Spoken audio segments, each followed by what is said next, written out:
Hello students, आज हम पढ़ेंगे पाठ 11 कार्य तथा ऊर्जा, वर्क एंड एनर्जी। तो बच्चों, आपको बहुत से कार्य करते हैं, जैसे मनुष्य है, पक्षी हैं, पशु हैं, सब लोग जो है वो कार्य करते हैं। तो कार्य करने के लिए आपको ऊर्जा की आवश्यकता होती है, एनर्जी। जब तक आपके अंदर एनर्जी नहीं आएगी, ताकत नहीं होएगी, तब तक आप कार्य नहीं कर सकते हैं। तो आपके अंदर जो ताकत है वो कहाँ से आती है? खाने पीने से, अच्छा भोजन खाने से, और उसके अलावा आप जैसे फ्रूट्स खाते हो, ड्राई फ्रूट्स खाते हो, इन सब चीज़ों से आपको क्या है? ताकत मिलती है, आपके अंदर एनर्जी आती है, ऊर्जा आती है। तो उससे आप जो है, जैसे आप जब खेलते हो, आप पढ़ाई करते हो, कुछ सोचते हो, और इसके अलावा आप साइकिल चलाते हो, तो इन सब चीज़ों के लिए आपको एनर्जी चाहिए होती है। तो एनर्जी आपको किससे मिलती है? भोजन से मिलती है। तो वो भोजन प्राप्त कर आप क्या करते हो? अपने अंदर एक ताकत लाते हो। अब जैसे कई बच्चे होते हैं, जब खेल रहे होते हैं तो क्या होता है, वो बोल देते हैं यार मैं तो थक गया, ऐसे करके आप बच्चे एक दूसरे को बोलते हो ना कि मैं तो थोड़ा सा ही भागता हूँ तो मैं थक जाता हूँ। तो फिर आप लोग बोलते हो तू अच्छे से खाना खाया कर, जिसकी वजह से तुम्हारे अंदर ताकत आएगी, तुम और अच्छा खेल पाओगे।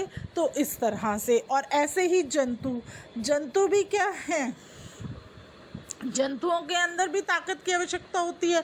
तो तभी तो वो एक खाना खाते हैं, और खाना खाएंगे तभी वो क्या करेंगे, जो उनका जैसे छोटे जो हमारे पशु हैं, बड़े जो पशु हैं उनको खा लेते हैं। तो क्या है, उनसे बचने के लिए, उनको भागने के लिए क्या है, अच्छी एनर्जी चाहिए होती है। तो इसीलिए हर एक को, पक्षियों को उड़ने के लिए, ऐसे ही हर एक को जो है ताकत की आवश्यकता होती है। जो भी हम कार्य करते हैं, कार्य करने के लिए हमें किस चीज़ की आवश्यकता है? एनर्जी की। और इन सब के लिए क्या है बच्चों, इनका एक मात्रक होता है। जैसे ऊर्जा का मात्रक क्या है, आप अब जब हम यह पाठ पढ़ेंगे तो आप मात्रक के बारे में जानेंगे। मात्रक क्या होता है? जब कोई भी वस्तु कार्य करने की क्षमता होती है तो कहा जाता है कि उसमें क्या है? एनर्जी है। तो एनर्जी ऊर्जा है। ऊर्जा का मात्रक वही है जो किसका है? कार्य का है। तो समझ में आया आपको? फिर हम इस पाठ में आपको बताएंगे कि किसका क्या मात्रक होता है और इनको कैसे हल करेंगे। इनके हम आपको वो बताएंगे कि किस तरह से आप इसका मान निकालेंगे। तो चलो बच्चों, शुरू करते हैं पाठ 11 कार्य तथा ऊर्जा, वर्क एंड एनर्जी। हम जो पहले इस बुक में पढ़ चुके हैं, इस साइंस में कक्षा 9 का ये पाठ 11 है हमारा। तो आप जो पहले पाठ पढ़े थे उसमें क्या था? वस्तुओं की गति के वर्णन करने के तरीके, गति के कारण और गुरुत्वाकर्षण के विषय में अध्ययन कर चुके हैं।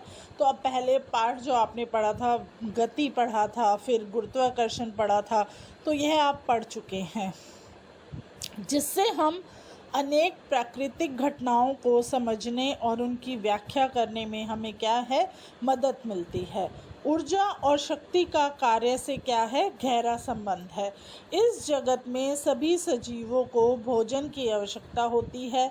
जीवित रहने के लिए सजीवों को विभिन्न प्रकार की मूलभूत गतिविधियां करनी पड़ती हैं। इन गतिविधियों को जैव प्रक्रम कहा जाता है। इन प्रक्रमों के लिए ऊर्जा भोजन से प्राप्त होती है। कुछ अन्य क्रियाकलाप जैसे खेलने, गाने, पढ़ने, लिखने, सोचने, कूदने, दौड़ने तथा साइकिल चलाने के लिए भी हमें क्या है? ऊर्जा की आवश्यकता होती है। अब बहुत से कठिन क्रियाकलाप में क्या है?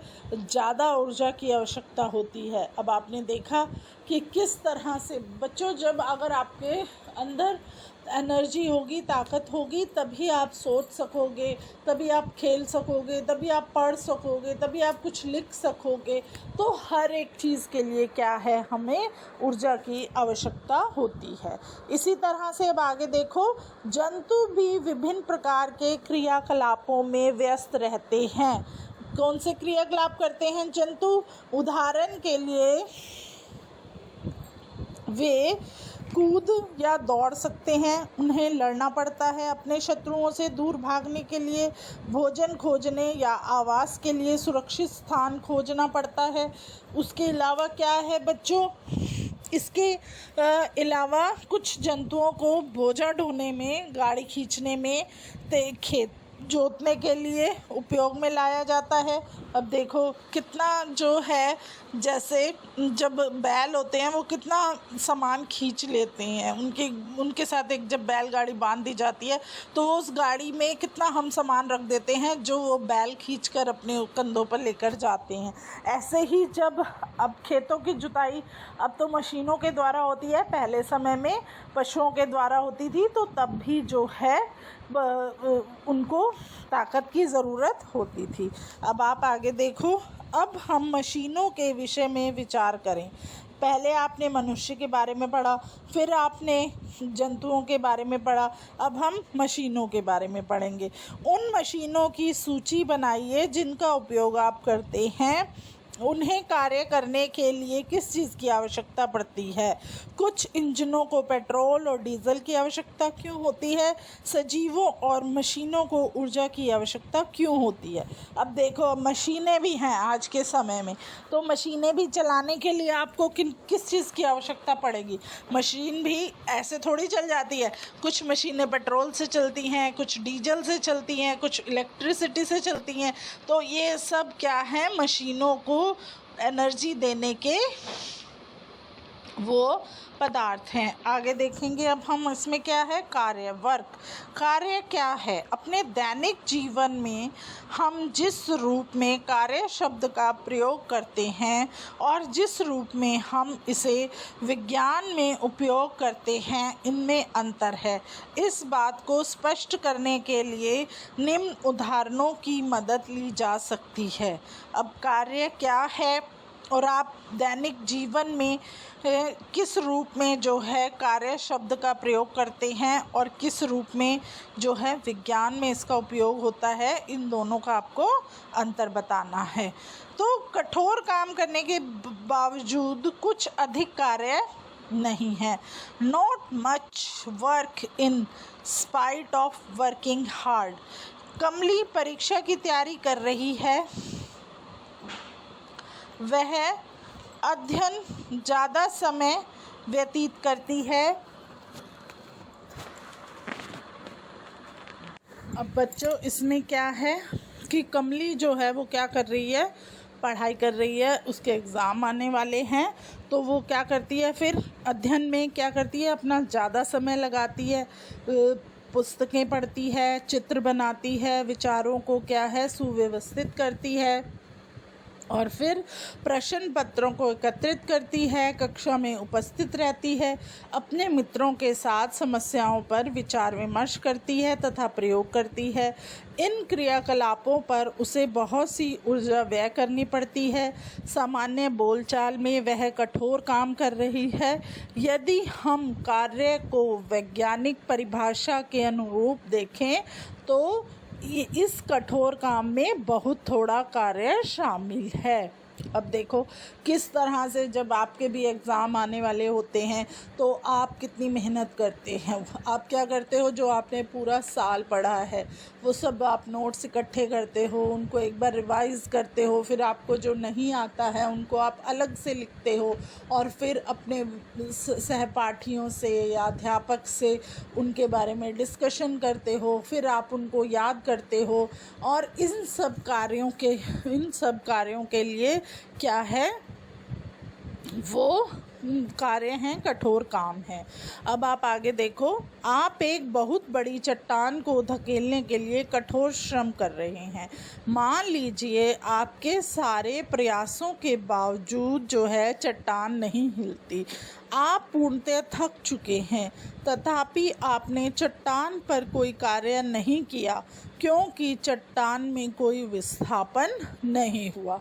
अब क्या है, आपके पास एक बहुत बड़ी चट्टान है, आपने उसको धकेलना है, उसके लिए आप क्या कर रहे हो, मेहनत कर रहे हो।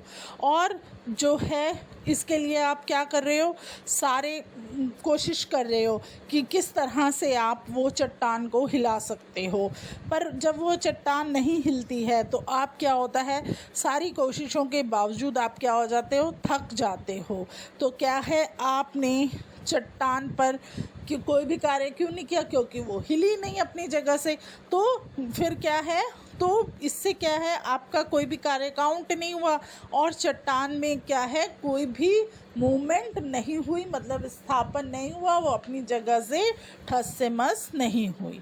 तो अब आप आगे देखो, आप अपने सिर पर एक भारी बोझा रखकर कुछ मिनट के लिए बगैर हिले डुले खड़े रहते हैं। आप थक जाते हैं, आपने प्रयत्न किया है और अपनी बहुत सी ऊर्जा व्यय की है। क्या आप बोझे पर कुछ कार्य कर रहे हैं? हम विज्ञान में जिस प्रकार कार्य शब्द का अर्थ समझते हैं उस रूप में इस स्थिति में कार्य नहीं किया गया है। अब क्या है कि आप अपने सिर पर एक भारी बोझा रखते हैं। भारी बोझा रखने पर आप क्या देखते हैं, आपने भारी बोझा रखा और बिल्कुल भी नहीं हिले, एक जगह पर खड़े रहे, आप फिर भी थक गए। क्यों थक गए, क्योंकि आपने अपने सिर पर वो बोझ उठाया हुआ है। तो क्या है कि इससे आपकी ऊर्जा तो व्यय हुई ना, क्योंकि अगर आपने कोई भी कार्य नहीं किया लेकिन आपने उस भार को तो अपने सिर पर उठाए रखा। तो इसीलिए क्या है कि हम विज्ञान में जिस प्रकार कार्य का अर्थ समझते हैं उस रूप में इस स्थिति में कार्य नहीं किया गया। अब साइंस कुछ और कहती है और वो कुछ और कहता है, तो ये हम आगे आपको एक्टिविटीज़ जब करेंगे और इसका हम पूरी डिटेल पढ़ेंगे तब आपको यह समझ में आएगा। अब जैसे आगे देखें, प्राकृतिक दृश्यों को देखने के लिए आप सीढ़ियों पर चढ़कर इमारत की ऊपरी मंजिलों पर पहुंच जाते हैं। आप एक ऊंचे पेड़ पर भी चढ़ सकते हैं। वैज्ञानिक परिभाषा के अनुसार इन क्रियाकलापों में बहुत सा कार्य निहित है। हम अपने दैनिक जीवन में किसी भी लाभदायक शारीरिक या मानसिक परिश्रम को कार्य समझते हैं और कुछ क्रियाकलापों जैसे मैदान में खेलना, मित्रों से बातचीत करना, किसी धुन को गुनगुनाना, किसी सिनेमा को देखना, किसी समारोह में शामिल होना तो कभी कभी कार्य नहीं समझा जाता। कार्य क्या होता है, यह इस बात पर निर्भर करता है कि हम उसे कैसे परिभाषित करते हैं। विज्ञान में कार्य शब्द को भिन्न प्रकार से प्रयुक्त तथा परिभाषित किया जाता है जो हम एक्टिविटीज़ से समझेंगे। अब आप लोग तो इसको कार्य कह देते हो कि जैसे जब आप कहीं बाहर घूमने गए तो वहाँ पर आप चले भी, आपने सीढ़ियाँ भी चढ़ी उतरी, ऐसे अब आपने कोई मूवी देखी तो चलचित्र जो है मूवी देखना हो गया। तो ऐसे आप बहुत से जो है कार्य करते हैं, आप तो उनको कार्य मानते हो, लेकिन हमारी वैज्ञानिक जो हैं उनको कार्य नहीं मानते हैं। तो यह सब बातें जो हैं ये साइंस से बिल्कुल ही डिफरेंट थी।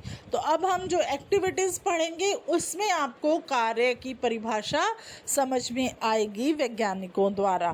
तो पहली एक्टिविटी है हमारी, उपरोक्त विवरणों में हमने अनेक ऐसे क्रियाकलाप की चर्चा की जिन्हें प्राय हम अपने दैनिक जीवन में कार्य मानते हैं।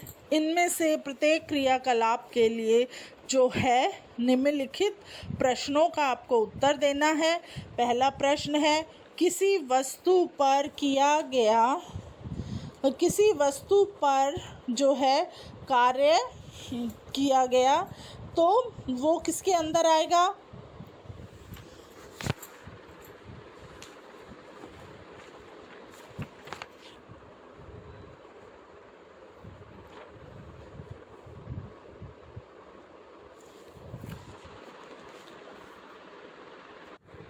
किसी वस्तु पर कार्य किया गया। अब वो किसी वस्तु पर कार्य मनुष्य द्वारा किया गया, मशीन द्वारा किया गया, यह आपको देखना है। फिर वस्तु पर क्या घटित हो रहा है, वस्तु उस भार को झेल रही है या आगे जैसे अब आपने पीछे पढ़ा था कि एक मेज को आपने धक्का देना है, तो वो कितने ज़ोर से आप धक्का दे रहे हो, वो मेज अपनी जगह से हिल रही है, नहीं हिल रही है। फिर कार्य कौन कर रहा है, मनुष्य कर रहा है या मशीन कर रही है। तो यह आप जो है आप देखेंगे इसमें। अब हम आगे बढ़ते हैं। कार्य की वैज्ञानिक संकल्पना क्या है? विज्ञान के दृष्टिकोण से कार्य को किस प्रकार देखा और परिभाषित किया जाता है, यह समझने के लिए निम्न स्थितियों पर विचार किया जा सकता है। किसी सतह पर रखे एक गुटके को धकेलिए, गुटका कुछ दूरी तय करता है। आपने गुटके पर कुछ बल लगाया जिससे गुटका क्या है, विस्थापित हो गया। इस स्थिति में कार्य हुआ। एक लड़की किसी ट्रॉली को खींचती है और ट्रॉली कुछ दूर तक चलती है। लड़की ने ट्रॉली पर बल लगाया और यह विस्थापित हुई, इसीलिए जो है कार्य किया गया। तो अब आप देखो कि विज्ञान की दृष्टि में कार्य किस तरह से है।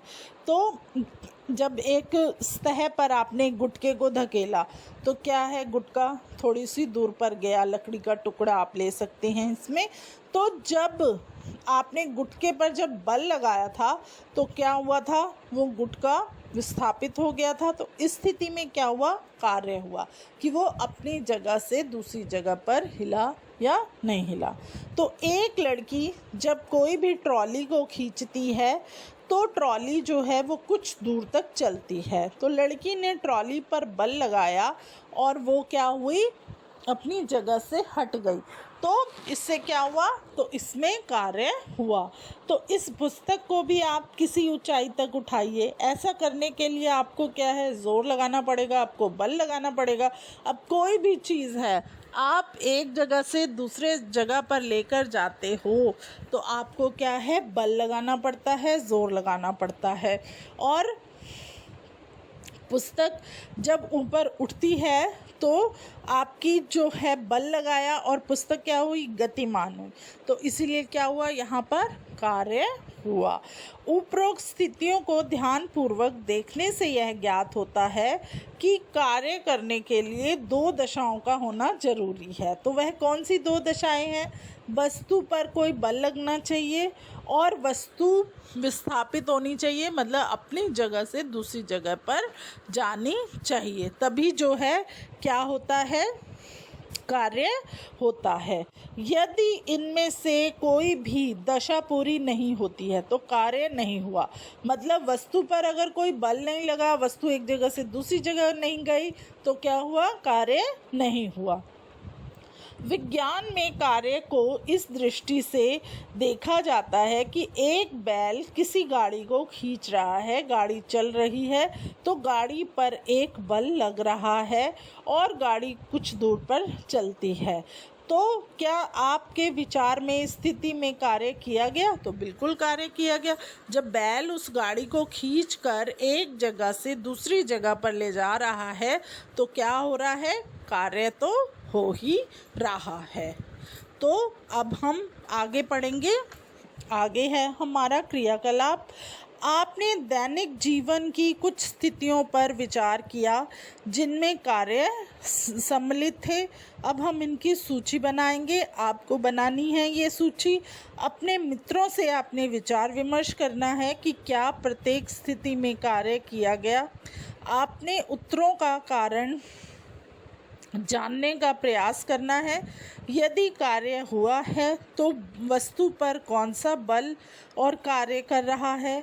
वह कौन सी वस्तु है जिस पर कार्य किया गया। जिस वस्तु पर कार्य किया गया उसकी स्थिति में कितना परिवर्तन हुआ। तो बच्चों यह एक्टिविटी आपको करनी है। अब आप एक और आगे एक्टिविटी देखें। कुछ स्थितियों पर विचार करना है कि जब आप वस्तु पर बल लगाने के बावजूद भी वह विस्थापित नहीं होती है। जैसे हमने पीछे पढ़ा था कि जब एक चट्टान को धकेला जाता है तो वो अपनी जगह से विस्थापित नहीं होती है। तो क्या आपको वहाँ पर आपका बल लगा था? तो इन स्थितियों पर भी आपको देखना है और ऐसी स्थिति पर भी विचार करना है कि जब कोई वस्तु बल लगे बिना ही विस्थापित हो जाए। कई बार क्या होता है, आप छोटा सा धक्का लगाते हो तो वो वस्तु जो है अपनी जगह से दूसरी जगह पर चली जाती है। तो प्रत्येक के लिए जिन स्थितियों को आप सोच सकें उनके बारे में आपको लिखना है और अपने मित्रों के साथ विचार विमर्श करना है कि क्या स्थितियों में कार्य हो रहा है, कौन कौन सी ऐसी स्थितियां हैं जिसमें आप कार्य कर रहे हैं और कौन सी ऐसी स्थितियां हैं जिसमें आप कार्य नहीं कर रहे हैं। अब आप आगे देखें, एक नियत बल द्वारा किया गया कार्य। तो विज्ञान में कार्य को कैसे परिभाषित किया जाता है, यह समझने के लिए पहले हम उस स्थिति पर विचार करते हैं कि बल विस्थापन की दिशा में लग रहा हो। माना किसी वस्तु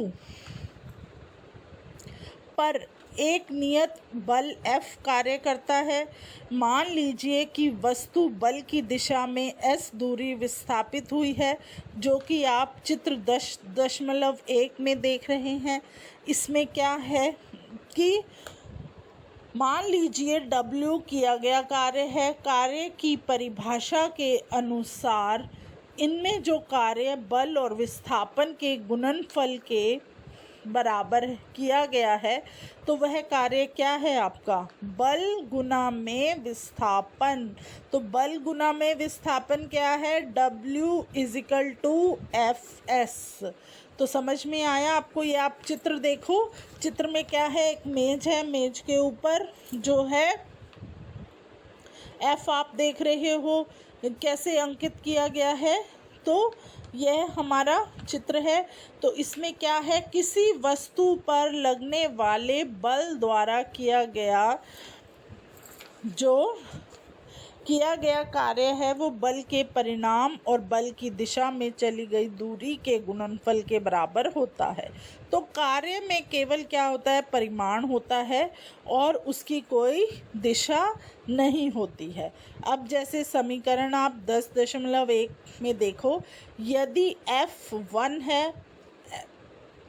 1N है तथा S = 1M हो, तो बल द्वारा किया गया कार्य क्या आएगा आपका? 1NM, क्योंकि F = 1N है और S = क्या है? 1M। तो इन दोनों का गुणनफल हो गया ना। तो आपका क्या आ गया? किया गया कार्य 1 × 1NM। यहाँ बल का मात्रक जो है वो न्यूटन मीटर या जूल J है। अतः 1J किसी वस्तु पर किया गया कार्य की वह मात्रा है जब 1N पर जो है बल की क्रिया रेखा की दिशा में 1M विस्थापित कर दें। समीकरण जो है 10.1 को ध्यानपूर्वक देखिए।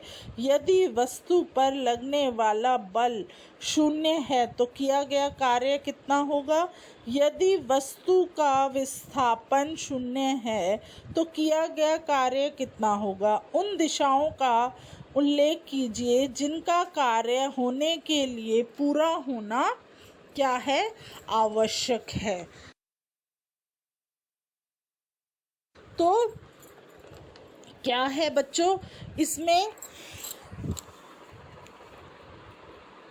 अब आप एक उदाहरण देखिए 10.1 ही। किसी वस्तु पर 5N बल लग रहा है। बल की दिशा में वस्तु 2M विस्थापित होती है। जो आप चित्र क्या है 10.2 में देख रहे हैं, यदि विस्थापन होते समय लगातार वस्तु पर बल लगाते रहें तो समीकरण 10.1 के अनुसार किया गया कार्य होगा। तो अब आप इसको कैसे हल करेंगे? 5n Guna 2m is equal to 10nm या 10j। तो क्या है ये 5n आप देख रहे हो, 2n देख रहे हो, तो इसको हम हल करेंगे। अब जैसे यहाँ पर एक प्रश्न दिया गया है, प्रश्न में आप चित्र देखें 10.3, 7n, 8 मीटर और 2 टुकड़े दिए गए हैं। किसी वस्तु पर 7n का बल लगता है तो मान लीजिए कि बल की दिशा में विस्थापन 8m है, जो चित्र किसमें है 10.3 में। तो मान लीजिए वस्तु के विस्थापन के समय लगातार वस्तु पर बल लगता रहा, इस स्थिति में किया गया कार्य आपका क्या होगा? तो अब आप इसका उत्तर लिखें, कार्य इजिकल टू बल गुना विस्थापन। तो कार्य क्या है आपका W, बल है F गुना S बराबर में 7n गुना 8m। तो ये क्या आ जाएगा आपका 56n। 7 का पहाड़ा 8 तक पढ़ेंगे तो ये आ जाएगा 56n या 56j, आप इसको बोल सकते हैं। तो अब यह समझ आया। अब आप आगे देखें, एक अन्य स्थिति पर विचार करते हैं जिसमें बल और विस्थापन एक ही दिशा में है। एक बच्चा किसी खिलौने कार को चित्र 10.4 में दिखाए अनुसार धरती के समानांतर खींच रहा है। तो बच्चे ने कार के विस्थापन की दिशा में बल लगाया। इस स्थिति में किया गया कार्य बल और विस्थापन के गुणनफल के बराबर होगा। इस प्रकार की स्थिति में बल द्वारा किया गया कार्य क्या माना जाएगा? धनात्मक माना जाएगा, क्योंकि वो बच्चा क्या कर रहा है? कार को विस्थापित की दिशा में बल लगा रहा है। और इस स्थिति में क्या हो गया? किया गया कार्य बल और विस्थापन के किसके बराबर होता है? हमारा गुणनफल के बराबर। ये हमने आपको ऊपर भी समझाया था। तो इस प्रकार की स्थिति में जो बल द्वारा किया गया कार्य हमने क्या माना यहाँ पर? उसको हमने धनात्मक माना है। अब आप आगे देखो, अब एक स्थिति पर हम और विचार करते हैं जिसमें बलों के प्रभाव जो हैं से एक वस्तु विस्थापित होती है और हम पाते हैं कि इनमें से एक बल F जो है वो विस्थापन S की दिशा के उल्टी दिशा में लग रहा है। अर्थात क्या है? दोनों दिशाओं के बीच 180 डिग्री का कोण बन रहा है। ऐसी स्थिति में बल F द्वारा किया गया कार्य हमारा क्या हुआ? ऋणात्मक होता है। ऊपर आपने किसके बारे में पढ़ा था? धनात्मक। अब यहाँ पर यह बल क्या लगा आपका? जब उल्टी दिशा में लग रहा है तो यह क्या हो गया? ऋणात्मक। तो समझ में आया? जब बल एक ही स्थिति में लगता है तो धनात्मक माना जाता है, जब उल्टी दिशा में लगता है तो वो ऋणात्मक माना जाता है। तो और इसे ऋण चिन्ह द्वारा जो है हम दिखाते हैं, निर्दिष्ट करते हैं। बल द्वारा किया गया कार्य क्या होता है आपका? F गुना ब्रैकेट में -S या ब्रैकेट में -F गुना S है। तो जब बल विस्थापन की क्रिया, जब बल जो है आपका विस्थापन की दिशा के विपरीत दिशा में लगता है तो किया गया कार्य हमारा क्या होता है? ऋणात्मक। और जब बल दिशा में लगता है तो किया गया कार्य हमारा क्या हुआ? धनात्मक। ये आपको अब अच्छे से समझ में आना चाहिए, हमने आपको 2 बार समझाया। तो अब जो भी विवरण है उससे हमें क्या स्पष्ट होता है कि जब कोई बल द्वारा किया गया कार्य ऋणात्मक या धनात्मक दोनों में से एक हो सकता है तो इसे हम ये वाली एक्टिविटी से समझ सकते हैं। तो ये एक्टिविटी क्या है? किसी वस्तु को ऊपर उठाना है तो आपके द्वारा वस्तु पर लगाए गए बल के द्वारा कार्य किया गया। वस्तु ऊपर की ओर चलती है, आपके द्वारा लगाए गया बल विस्थापन की दिशा में है, तथापि वस्तु पर क्या है, गुरुत्वीय बल भी कार्यरत है। इनमें से कौन सा बल जो है वो धनात्मक कार्य कर रहा है या कौन सा बल जो है वो ऋणात्मक कार्य कर रहा है, इसका आपने कारण बताना है। तो अब आप आगे देखें। अब यहाँ पर एक उदाहरण है जिससे आप अच्छे से समझ जाएंगे। एक कुली 15 किलो का बोझ धरती से क्या है 1.5 मीटर ऊपर उठाकर अपने सिर पर रखता है। उसके द्वारा बोझे पर किए गए कार्य का परिकलन आपको करना है। तो अब आप इसका क्या हल करेंगे। बोझ का द्रव्यमान क्या है, m = 15 kg और विस्थापन है आपका S = 1.5 मीटर m। तो किया गया कार्य आपका क्या है, W = F गुना S बराबर में mg गुना S। तो 15 kg गुना में 10 ms-2 गुना में 1.5 m। तो ये क्या आ गया, 225 kg ms-2 m, 225 Nm = 225 J। तो कुली द्वारा बोझे पर किया गया कार्य 225 J है। अब आप जो है ये प्रश्न से और समझ गए होंगे जो हमने ये उदाहरण हल किया। अब यहाँ पर आपके प्रश्न उत्तर हैं, अब आप इनको लिखिए। तो पहला प्रश्न इसका क्या है, हम कब कहते हैं कि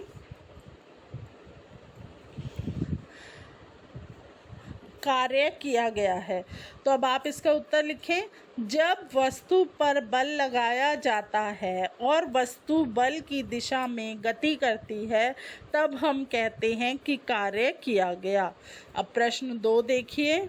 जब किसी वस्तु पर लगने वाला बल इसके विस्थापन की दिशा में हो तो किए गए कार्य का व्यंजक लिखिए। तो आप इसका उत्तर लिखेंगे कार्य बराबर में बल गुणा विस्थापन। तो यह इसका उत्तर है। अब आप आगे देखें प्रश्न 3। 1J कार्य को परिभाषित कीजिए। तो 1J किसी वस्तु पर किए गए कार्य की वह मात्रा है जब 1N का वस्तु को बल की क्रिया रेखा की दिशा में 1M विस्थापित कर दे। अब आप प्रश्न 4 देखिए। बैलों की एक जोड़ी खेत जोतते समय किसी हल पर 140 N बल लगाती है। जोता गया खेत 15 M लंबा है। खेत की लंबाई को जोतने में कितना कार्य किया गया। तो अब आप इसका उत्तर लिखेंगे। बल F = 140 N, विस्थापन S = 15 M, किया गया कार्य W = Fs बराबर में 140 N गुना 15 M। तो ये क्या आ गया आपका 2100 J। तो ये आपको प्रश्न उत्तर समझ में आए। अब हम आगे पढ़ेंगे ऊर्जा। पहले तो आप किसके बारे में पढ़ रहे थे, कार्य। तो अब आप क्या पढ़ेंगे, ऊर्जा। ऊर्जा के बिना जीवन असंभव है। ऊर्जा की आवश्यकता दिन प्रतिदिन बढ़ रही है। हमें ऊर्जा कहाँ से प्राप्त होती है। ऊर्जा का सबसे बड़ा प्राकृतिक स्रोत सूर्य है। हमारे ऊर्जा के बहुत से स्रोत सूर्य से व्युत्पन्न हो गए हैं। हम परमाणुओं के नाभिकों से, पृथ्वी के आंतरिक भागों से और ज्वार भाटों से भी ऊर्जा प्राप्त कर सकते हैं। क्या आप अन्य ऊर्जा के स्रोत के बारे में जानते हैं। तो देखो बच्चों, ये ऊर्जा क्या है। ऊर्जा के बिना आप क्या कर सकते हो, अपने जीवन की जो है कल्पना भी नहीं कर सकते, क्योंकि जब तक आपके अंदर ताकत नहीं होगी, शक्ति नहीं होगी, एनर्जी नहीं होगी, तो ऊर्जा के लिए देखो कितने सारे हमने वर्ड्स यहाँ पर यूज़ किए हैं। तो जब तक आपको आपके अंदर इन सब चीज़ों नहीं होंगी तब तक क्या होगा, आप अपने जीवन की कल्पना नहीं कर सकते, क्योंकि आपको हर एक कार्य के लिए शक्ति चाहिए, ताकत चाहिए, तभी आप जो है कार्य कर सकते हो। जैसे अब आपने जब कार्य के बारे में पढ़ा था, उसमें था कि आप कितनी देर तक अपने सिर पर बोझा उठा सकते हो, कैसे आप चट्टान को धकेल सकते हो, किस तरह से आप कार्य कर रहे हो। आप पढ़ाई कर रहे हो तो पढ़ाई करने के लिए भी आपको ताकत चाहिए। तो कितनी सारी चीज़ें जो भी हम है, क्या है, हम पूरी तरह से ऊर्जा पर जो है निर्भर हैं। तो हमारे लिए ऊर्जा कितनी आवश्यक है। तो अब आप देखो, ऊर्जा हमें एक तो सूर्य से प्राप्त होती है, और इसके अलावा हम बहुत सी चीज़ें हैं जहाँ से हम ऊर्जा को प्राप्त करते हैं। अब आप देखो, एक एक्टिविटी 10.5 क्रियाकलाप ऊर्जा के कुछ स्रोतों को ऊपर दिया गया है। कौन कौन से वो स्रोत हैं? जैसे आपने देखा सूर्य है, और परमाणुओं के नाभिक हैं, और पृथ्वी के आंतरिक भागों से और ज्वार भाटों से भी आप ऊर्जा प्राप्त करते हो हैं। ये इन सब के बारे में आपको लिखना है, और आपको एक समूह में सब कुछ बच्चे मिलकर विचार करेंगे कि किस प्रकार से जो है ऊर्जा के कुछ स्रोत जो हैं वो सूर्य के कारण हैं, और क्या ऊर्जा के कुछ ऐसे स्रोत भी हैं जो सूर्य के कारण नहीं हैं। तो अब ये एक्टिविटी हो गई आपकी। अब हम आगे देखेंगे कि हमारे दैनिक जीवन में जो है वो ऊर्जा शब्द का प्रयोग होता है, परंतु विज्ञान में इसका एक निश्चित तथा परिशुद्ध अर्थ है। जब तीव्र वेग से गतिशील क्रिकेट की गेंद स्थिर विकेटों से टकराती है तो विकेट दूर जा गिरती है। इसी प्रकार जब किसी वस्तु को किसी निश्चित ऊंचाई तक उठाया जाता है तब उसमें कार्य करने की क्षमता समाहित हो जाती है। आपने अवश्य ही देखा होगा कि ऊंचाई तक उठाया गया हथौड़ा जब लकड़ी के किसी टुकड़े पर रखी गई कोल पर प्रहार करता है तो वह कील को लकड़ी से ठोक देता है। जब किसी बच्चे को खिलौने में चाबी भर दी जाती है और फिर फर्श पर रखा जाता है तो वह गति करने लगता है। जब किसी गुब्बारे में हवा भर दी जाती है और उसे दबाया जाता है तो क्या होता है, उसकी आकृति बदल जाती है। यदि हम गुब्बारे को कम बल लगाकर दबाएं तो बल को हटाने पर यह अपनी मूल आकृति में वापस आ सकता है, किंतु यदि गुब्बारे को अधिक बल से दबाया जाए तो यह विस्फोटक ध्वनि करते हुए फट भी सकता है। इन सभी उदाहरणों में वस्तुएं विभिन्न प्रकार से कार्य करने की क्षमता अर्जित कर लेती हैं। यदि किसी वस्तु में कार्य करने की क्षमता है तो कहा जाता है कि इसमें ऊर्जा है और वस्तु कार्य करती है। उसमें ऊर्जा की हानि होती है तथा जिस वस्तु पर कार्य किया जाता है उसमें ऊर्जा की वृद्धि होती है। तो बच्चों, क्या है, जब आप अपने दैनिक जीवन में जो है, जो रोज़ का आपका दिन होता है, उसमें आप क्या है, ऊर्जा शब्द का प्रयोग करते हैं, परंतु विज्ञान में जो है वो क्या है, इसका एक जो अर्थ है वो बिल्कुल क्लियर है कि जब कोई भी वस्तु तीव्र वेग से गतिशील होती है तो क्या है, जैसे अब आपकी बच्चे क्रिकेट खेल रहे हैं तो गेंद आती है बड़ी ज़ोर से, तो क्या होता है, आप उस गेंद पर, जब तेज़ गेंद आती है उस पर आप बैट घुमाते हो तो क्या होता है, या तो विकेट गिर जाती है या फिर चौका छक्का लगता है। इसी प्रकार जब है किसी वस्तु को किसी भी निश्चित ऊंचाई पर उठाया जाता है तब उसमें कार्य करने की क्षमता क्या हो जाती है, उस कार्य में ही निहित हो जाती है। जैसे आपने देखा कि ऊंचाई तक उठाया गया हथौड़ा जब लकड़ी के किसी टुकड़े पर रखी हुई कील, अब जैसे आप कभी कील ठोकते हो ऊंचाई पर, तो जब आप हथौड़े को ज़ोर से मारते हो तो किस तरह से एक बारी में ही कील जो है लकड़ी में ठुक जाती है। अगर आप वही धीरे धीरे करोगे तो ऐसा संभव नहीं होता है। और ऐसे ही जब कोई बच्चा खेल रहा है तो आप उसके पास कोई चाबी वाला खिलौना है, जैसे कोई गुड़िया है या कोई बंदर है, आप उसमें चाबी भर देते हो, या गाड़ी है तो वो गाड़ी दूर जाएगी, चाबी वाला बंदर है तो वो नाचने लग जाएगा। तो इस तरह से कार्य होते हैं। और जब हम गुब्बारों में हवा भरते हैं तो क्या होता है, आपने जो भी आकार देना होता है, अगर उसको उस गुब्बारे को उसी आकार में ले आओगे तो क्या होगा, वो उसी आकार का बन जाएगा। तो यह आपको समझ में आया। अब आप आगे देखो कि क्या आप बता सकते हो यदि किसी वस्तु में ऊर्जा है तो वो कैसे कार्य करती है।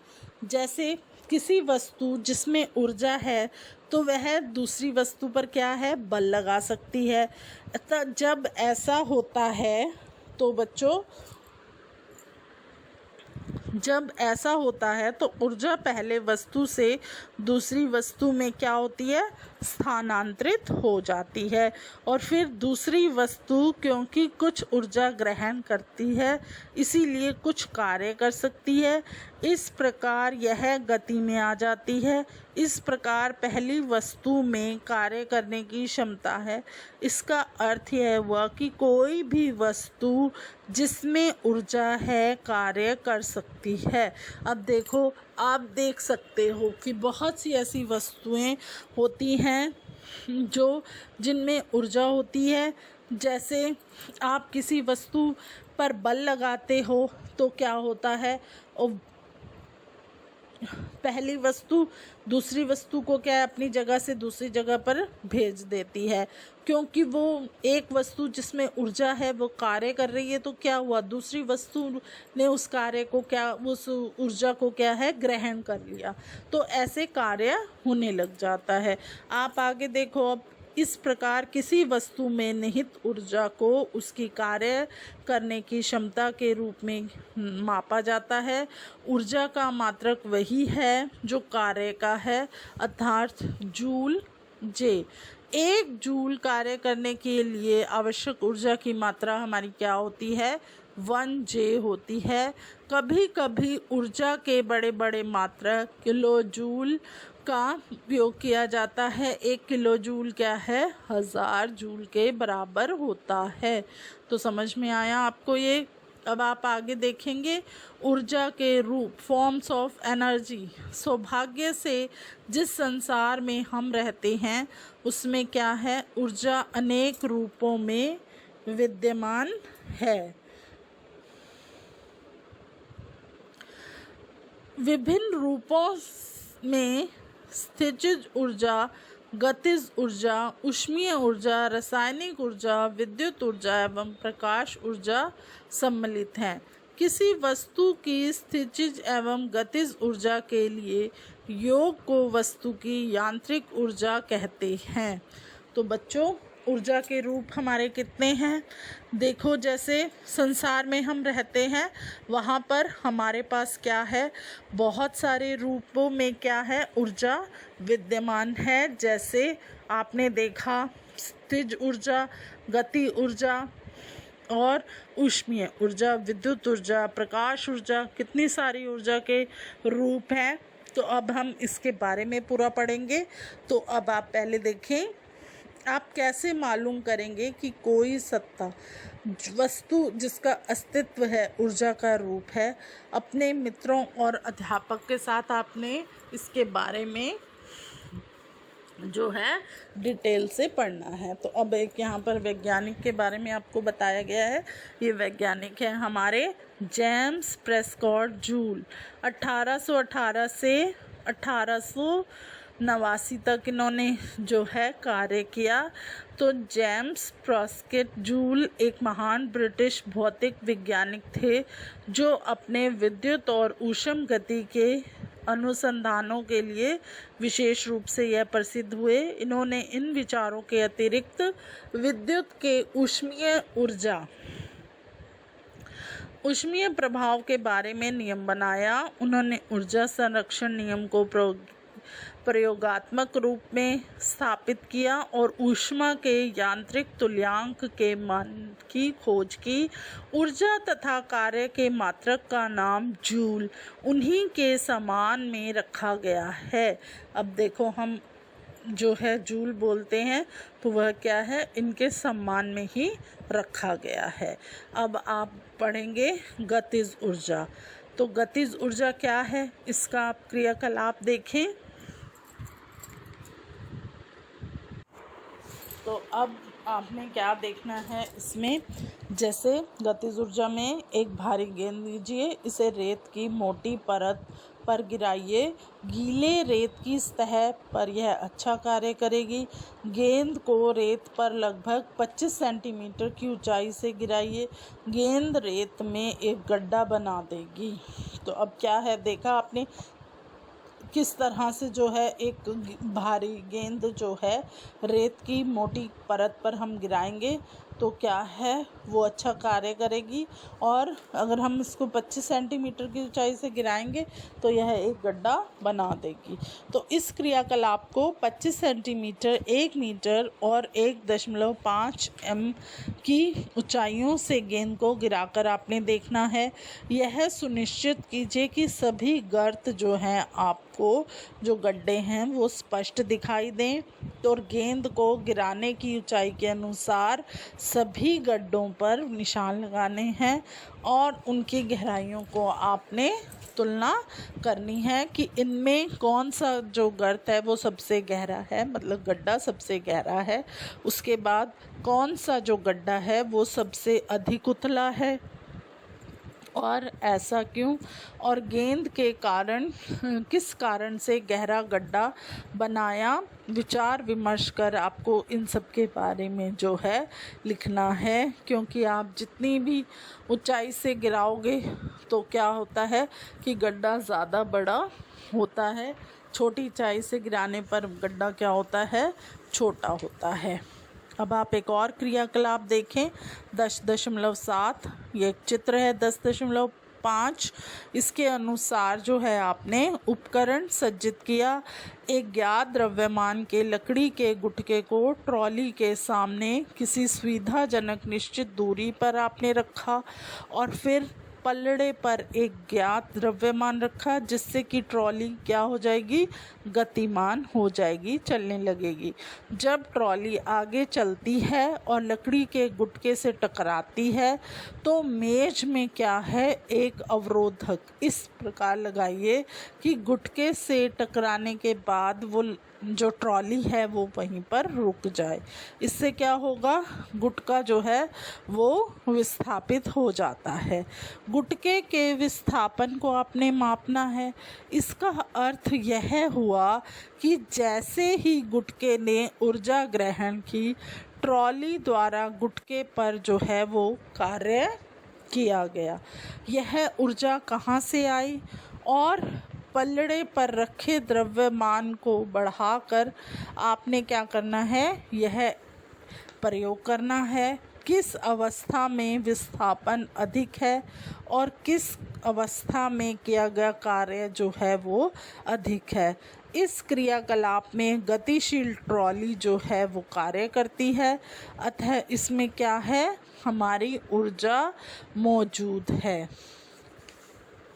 अब आप इसको पढ़ेंगे कि एक गतिमान वस्तु जब कार्य कर सकती है तो एक तीव्र गतिमान वस्तु अपने सदृश्य अपेक्षाकृत धीमी चलती है हुई वस्तु से अधिक कार्य कर सकती है। अब जैसे जो कोई भी वस्तु गतिमान है, सभी वस्तुएं तो गतिमान नहीं होती हैं, कुछ वस्तुएं गतिमान होती हैं, कार्य करती हैं, और एक जो तीव्र गतिमान वस्तु होती है वो क्या है, अपेक्षाकृत जो है वो धीमी चलती है, लेकिन क्या है, वो बहुत सारे कार्य करती है। जैसे आप देख सकते हैं, एक गतिशील गोली, बहती हुई हवा, घूमता हुआ पहिया, एक गतिशील पत्थर, ये सभी कार्य कर सकते हैं। और आप जानते हो कि जब गोली लक्ष्य को कैसे भेद पाती है, बहती हुई हवा पवन चक्कियों की पंखुड़ियों को कैसे घुमाती है। गतिशील वस्तुओं में क्या है, हमेशा ऊर्जा होती है। आपने देखा है कि जो ये हमारी पवन चक्की होती है, यह पानी में जैसे नहरों में लगी हुई होती है और इससे हम बहुत सारे कार्य करते हैं। आज के समय में तो बहुत कम जगह पर यह देखने को मिलती हैं। तो जो पवन चक्की होती हैं इसमें क्या होता है, जब हवा आती है, तेज़ हवा आती है, तो यह इनके पंख घूमने लगते हैं और इसमें आप आटा पीस सकते हैं, दानों की पिसाई होती है, मसाले पीसे जाते हैं। तो ये पवन चक्कियाँ भी हमारे यहाँ बहुत से कार्य करने में उपयोग में लाई जाती हैं। इसी तरह से जब जो है गिरता हुआ नारियल, गतिशील कार, लुढ़कता हुआ पत्थर, उड़ता हुआ हवाई जहाज, बहता हुआ जल, बहती हुई हवा और दौड़ता हुआ खिलाड़ी, यदि सभी में क्या है, हमारे गतिज ऊर्जा मौजूद है, क्योंकि यह सभी कार्य कर रहे हैं तो इनमें क्या है, ऊर्जा है। और वो कौन सी ऊर्जा है, आपकी गतिज ऊर्जा। संक्षेप में किसी वस्तु में उसकी गति के कारण निहित ऊर्जा को हम क्या कहते हैं, गतिज ऊर्जा कहते हैं। किसी वस्तु की गति ऊर्जा क्या है, उसकी चाल के साथ ही बढ़ती है। किसी गतिशील वस्तु में उसकी गति के कारण कितनी ऊर्जा निहित होती है, परिभाषा के अनुसार यह कहा जा सकता है कि किसी निश्चित वेग से गतिशील वस्तु की गतिज ऊर्जा उस वस्तु पर इस वेग को प्राप्त करने के लिए किए गए कार्य के बराबर है। आइए अब हम किसी वस्तु की गतिज ऊर्जा को एक समीकरण के रूप में व्यक्त करें। मान लीजिए m द्रव्यमान की एक वस्तु एक समान वेग u से गतिशील है, तो आप मान लीजिए जब इस पर एक नियत बल F विस्थापन की दिशा में लगता है तो वस्तु s दूर तक विस्थापित हो जाती है। समीकरण 10.1 से किया गया कार्य WFS के बराबर है। वस्तु पर किए गए कार्य के कारण इसके वेग में परिवर्तन होगा। मान लीजिए कि इसका वेग u से v हो जाता है, या मान लीजिए उत्पन्न हुए त्वरण का मान a है। तो अनुभाग 7.5 में हमने गति के 3 समीकरणों के विषय में अध्ययन किया है। एक समान त्वरण a से गतिशील किसी वस्तु के प्रारंभिक वेग u, अंतिम वेग v तथा विस्थापन s के मध्य निम्न संबंध हैं, जैसे v² - u² = 2as। फिर s आप इसको ऐसे भी लिख सकते हैं, v² - u² / 2a। अनुभाग 8.4 से हमने क्या ज्ञात किया था कि F ma है। तो इस प्रकार समीकरण 10.2 को समीकरण 10.1 पर रखने पर हम बल F द्वारा किए गए कार्य को कैसे लिख सकते हैं, आप इसको ऐसे लिख सकते हैं, W ma गुना v² - u² बटा में 2a। तो फिर या आप इसको ऐसे भी कर सकते हैं, W = 1/2 m, ब्रैकेट में आप लिखेंगे v² - u²। तो यदि वस्तु की गति अपनी विराम अवस्था से प्रारंभ होती है, अर्थात u = 0 है, तब W = 1/2 mv² होगा। तो अब इससे यह स्पष्ट होता है कि किया गया कार्य वस्तु की गतिज ऊर्जा में परिवर्तन के बराबर है। यदि u = 0, किया गया कार्य होगा 1/2 mv²। अतः m जो है वो क्या है, द्रव्यमान की एक समान वेग v से गतिशील वस्तु की गतिज ऊर्जा का मान है। E = m 1/2 mv²। तो यह आपको बच्चों समीकरण जो हैं इनके फार्मूले आपको याद करने पड़ेंगे, तभी आप जो है इन समीकरणों को हल कर सकते हो। और यह आपके प्रश्न में जो प्रश्न पत्र में ऐसे प्रश्न आएंगे और फिर आपको ये फार्मूला लगाकर इनको जो है आपको हल करना है। अब आप एक और उदाहरण देखेंगे। 15 किलोग्राम द्रव्यमान की एक वस्तु 4 ms-1 के एक समान वेग से गतिशील है, तो वस्तु की गतिज ऊर्जा क्या होगी। तो आप इसको हल करेंगे, देखेंगे। वस्तु का द्रव्यमान m 15 kg है, वस्तु का वेग v = 4 ms-1 है। समीकरण अब 10.5 से आप देखेंगे। E के = 1/2 mv², ये इसका फॉर्मूला है इन सबको हल करने का। तो पहले आपने देखा कि किस तरह से हमने एक एक चीज़ का मान लिखा है, फिर इसका फॉर्मूला लिखा है, फिर अब हम इसको हल करेंगे। तो इसका फॉर्मूला आपने देखा, E के = 1/2 mv²। तो अब आप इसको हल करो। 1/2 गुना में 15 kg गुना में 4 ms-1 गुना में 4 ms-1, तो ये आपका क्या आ जाएगा, 120 J। वस्तु की गतिज ऊर्जा आपकी क्या है, 120 जूल J। आप इसको लिख सकते हैं। अब आप एक और उदाहरण देखें। 10.4 यदि किसी कार का द्रव्यमान 1500 किलोग्राम है तो उसके वेग को 30 किलोमीटर h-1 से 60 किलोमीटर h-1 तक बढ़ाने में कितना कार्य करना पड़ेगा। तो अब आप इसको कैसे करेंगे हल। कार का पहले आप मान लिखिए। कार का द्रव्यमान आपका क्या है, m = 1500 kg। कार का प्रारंभिक वेग है u = 30 km/h-1। फिर ये हो गया आपका 30 गुना 1000 m/60 गुना 60s। तो ये क्या आ गया, 8.33 ms-1। इसी प्रकार कार का अंतिम वेग v = 60 किलोमीटर h-1 बराबर में 60 बराबर में आएगा आपका 16.67 ms-1। इसीलिए कार की प्रारंभिक गति ऊर्जा आप कैसे निकालेंगे, इसका फॉर्मूला देखिए आप। E के 1 = 1/2 mv²। तो 1/2 हल करो इसको आप। 1/2 गुना 1500 kg इंटू ब्रैकेट में 8.33 ms-1 ब्रैकेट बंद 2। तो ये आपका क्या आ गया,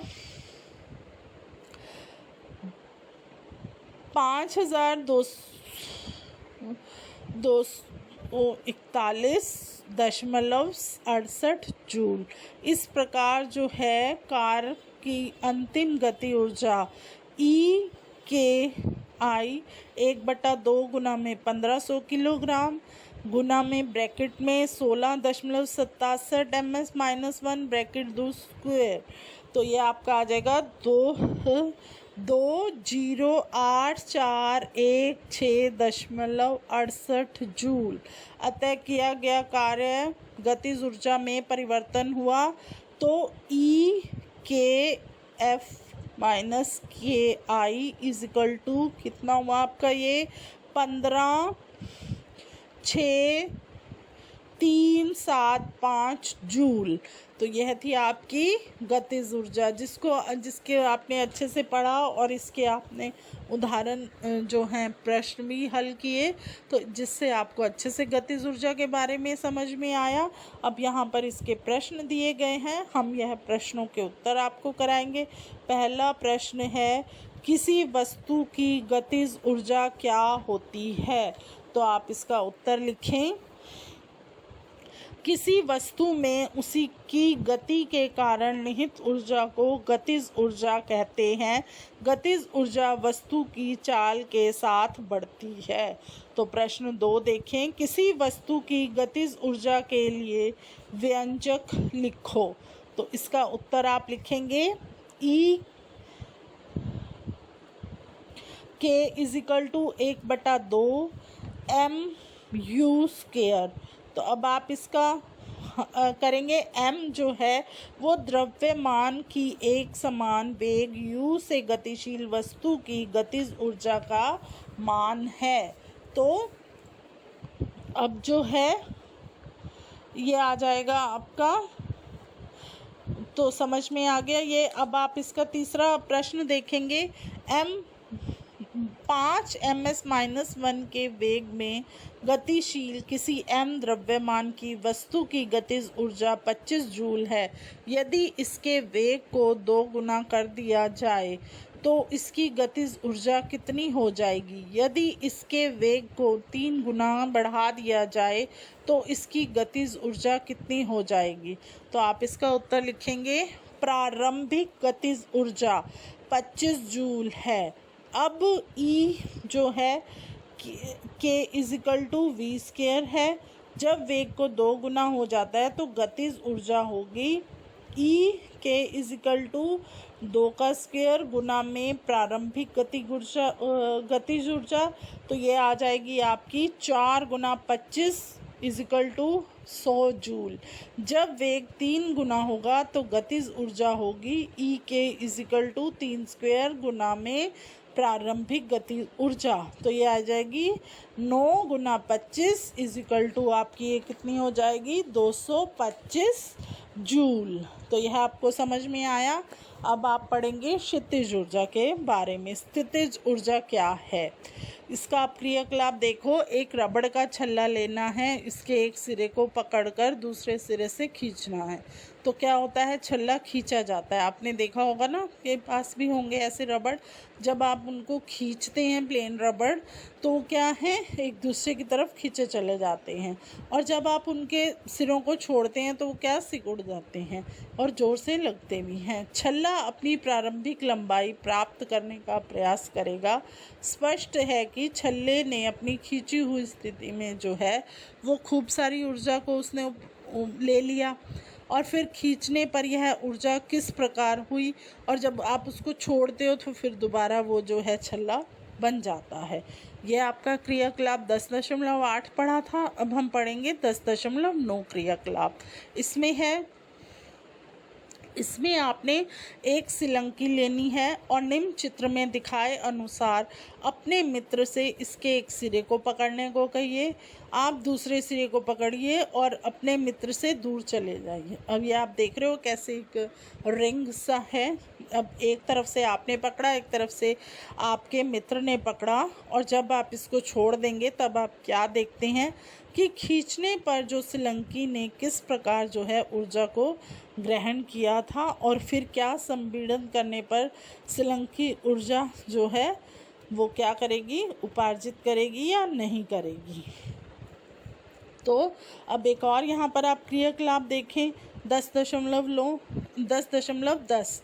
इसमें आप क्या देखेंगे कि जब आप एक खिलौना लेते हो, उसमें चाबी भरते हो, और उस कार, जैसे अब एक आपने कार ली, उसमें चाबी भरी और उसको ज़मीन पर रखा, तो क्या हुआ, वो चलने लग जाती है। तो जब जो कार है उसने ऊर्जा कहाँ से ली?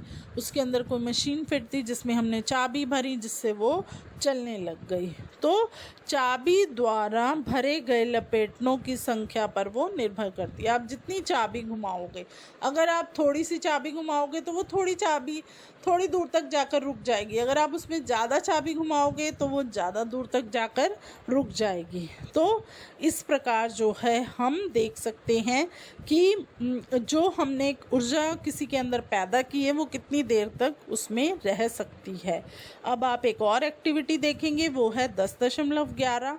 जैसे किसी वस्तु को आप क्या करेंगे, एक निश्चित ऊंचाई तक उठाएंगे। जब वस्तु कार्य करती है और जब आप उसको ऊपर उठाने के बाद छोड़ देते हैं तो देखो वो कितनी देर में नीचे आकर गिरती है, और उसने इतनी देर में कितनी ऊर्जा को इकट्ठा किया था और उसको कितना समय लगा नीचे गिरने के लिए। तो जो है जब आप उसको बहुत ऊंचा उठाते हो तो क्या होता है, आपको जो है अधिक जो है कार्य करना पड़ता है। और इसी प्रकार जब हम इसमें जब अधिक ऊर्जा मौजूद रहती है, और यह ऊर्जा उसने कहाँ से प्राप्त की, जब आपने उसको बहुत ऊंचाई पर उठाया तो आपकी ऊर्जा जो है वो बहुत ऊपर तक गई, और फिर जब आपने उसको छोड़ा तो जितनी गति से वो नीचे आई तो इन परिस्थितियों में जो है वस्तु पर किए गए कार्य में जो है ऊर्जा संचित होती है।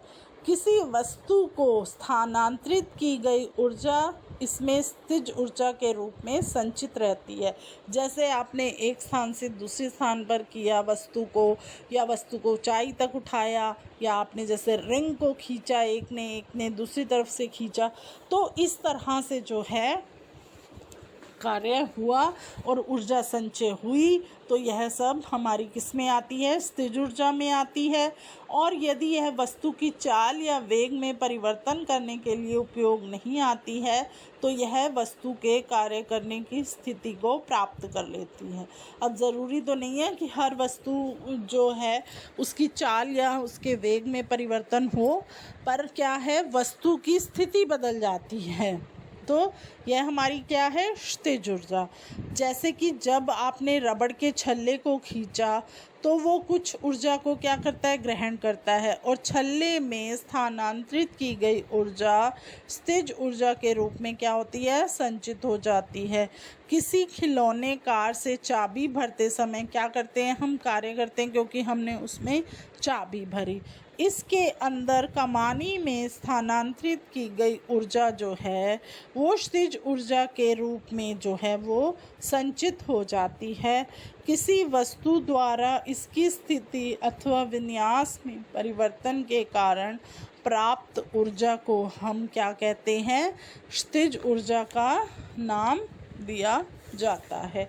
अब एक और एक्टिविटी देखें आप। 10.12 आपने बांस की एक खपच्ची लेनी है, जो कि आप चित्र 10.6 में देख रहे हो कि धनुष की तांती डोरी पर रखा तीर। आपने एक धनुष बनाना है और एक तीर लेना है। तो आपने क्या करना है? एक हल्की डंडी का भी एक तीर बनाना है। अपने धनुष और जब तीर बना लिया तो तीर का एक सिरा धनुष की डोरी पर रखना है और डोरी को खींचना है, और फिर आपने क्या करना है? तीर को छोड़ देना है। तो आप क्या देखोगे?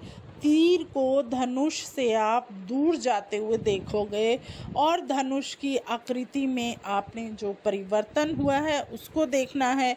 तो धनुष की आकृति में परिवर्तन के कारण उसमें क्या है? उसमें जो संचित स्थिज ऊर्जा थी वो तीर को गति ऊर्जा क्या है? प्रदान करती है, तभी वो तीर दूर जाकर गिरता है। समझ में आया आपको? अब आप देखेंगे कि किसी ऊंचाई पर वस्तु की स्थिज ऊर्जा क्या होती है। जब वस्तु को किसी ऊंचाई तक उठाया जाता है तो उसकी ऊर्जा में क्या होता है? वृद्धि होती है। इसका कारण है कि इसको ऊपर उठाने में इस पर गुरुत्व बल के विरुद्ध जो है वो कार्य किया जाता है।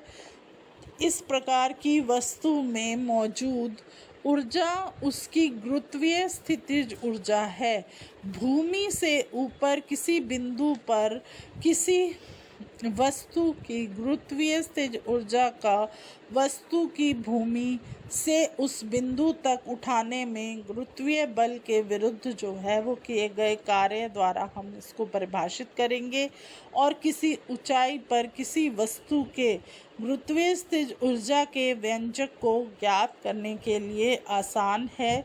जैसे आप चित्र देख रहे हैं 10.7, इसमें किस तरह से है?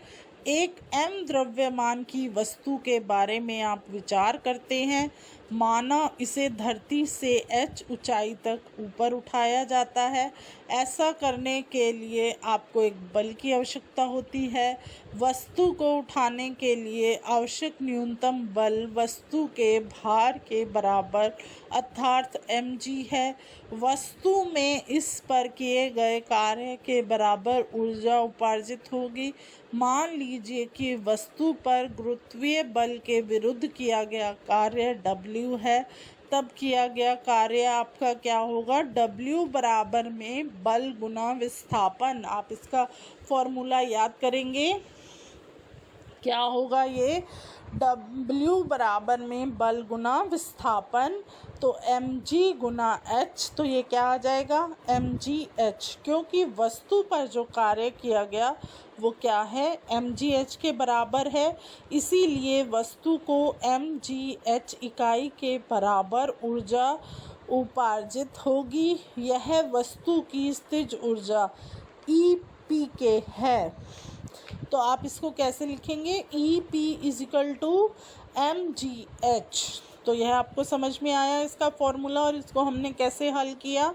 अब आप इसे भी जानें कि वस्तु की किसी ऊंचाई पर स्थिर ऊर्जा भूमि तल अथवा आपके द्वारा चुने गए शून्य तल पर निर्भर है। किसी वस्तु के लिए दी हुई स्थिति के लिए एक तल के सापेक्ष स्थिर ऊर्जा का कोई विशेष मान हो सकता है तथा किसी दूसरे तल के सापेक्ष स्थिर ऊर्जा का कोई दूसरा मान हो सकता है। तो अब यह एक गौर करने की बात है कि जब गुरुत्वीय बल जब कार्य करता है तो वस्तु की प्रारंभिक और अंतिम स्थितियों के ऊर्ध्वाधर ऊंचाइयों के अंतर पर निर्भर है, न कि उस रास्ते पर जिस पर वस्तु की गति, जैसे आप चित्र देख रहे हैं 10.8 में ऐसी स्थिति दर्शाई गई है जहां एक गुटका स्थित A से स्थिति B तक दो विभिन्न पथों से पहुंचाया गया है। मान लीजिए ऊंचाई AB = h। दोनों ही स्थितियों में वस्तु पर किया गया कार्य क्या है mgh है। तो अब आप देख रहे हैं पथ इसके कैसे इनको किया गया है। अब यहाँ पर आप एक उदाहरण देखेंगे। यह उदाहरण है आपका 10 किलोग्राम द्रव्यमान की एक वस्तु को धरती से 6 मीटर की ऊंचाई तक उठाया गया। इस वस्तु में विद्यमान ऊर्जा का आपको परिकलन करना है और इसमें g का मान क्या है 9.8 ms-2 है। तो अब आप इसको लिखें, इसको हल करें कि वस्तु का द्रव्यमान m = 10 किलोग्राम, ऊंचाई है h = 6m और गुरुत्वीय त्वरण है इसका g = 9.8 ms-2। तो अब इसकी स्थिर ऊर्जा क्या है mgh। तो mgh को आप क्या करेंगे 10 किलोग्राम गुना में 9.8 ms-2 गुना में 6m। तो यह आपका आ जाएगी स्थिर ऊर्जा 588 जूल। तो समझ में आया। एक और उदाहरण आप देखें। 12 किलोग्राम द्रव्यमान की एक वस्तु पृथ्वी से एक निश्चित ऊंचाई पर स्थित है। यदि वस्तु की स्थिर ऊर्जा